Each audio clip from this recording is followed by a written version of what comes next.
Friends, வாங்க சிம்பிளாக ஒரு சட்னி பண்ணி பார்க்கலாம். முள்ளங்கியில் எப்படி செய்கிறதுன்னு பார்க்கலாம். தேவையான பொருள் கொத்தமல்லி, கொஞ்சம் பூண்டு, புளி, தாளிக்கிறதுக்கு கறிவேப்பிலை. நம்ம இப்போ மிக்சியில் மாட்டியிருக்கிறோம். அதை கூடவே நம்ம முள்ளங்கி சேர்த்துக்கலாம். முள்ளங்கி சேர்த்துட்டு நம்ம வறுத்து வச்சுருக்கிற கலக்காய் கொட்டையும் அதில் சேர்த்துக்கலாம். நம்மளுக்கு எவ்வளோ தேவையோ அவ்வளோ உப்பு சேர்த்துக்கலாம். எண்ணெய் ஊற்றிக்கலாம். பாருங்கள், எண்ணெய் போட்டுக்கிறோம். ஒரு 1/2 டீஸ்பூனு நம்ம இது சேர்த்துக்கலாம், கடுகு. ஃப்ரெண்ட்ஸ், இப்போது நம்ம கறிவேப்பிலை போட்டுக்கலாம்.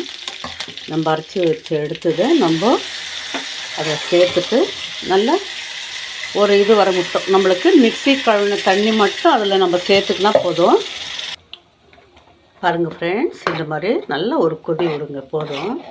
விட்டு நம்மளுக்கு முள்ளங்கி சட்னி ரெடியாக இருக்குது. நம்ம ஃப்ரெண்ட்ஸ், இங்கே பாருங்கள், கொஞ்சம் நம்ம மிளகாத்தூள் போட்டுக்கலாம்.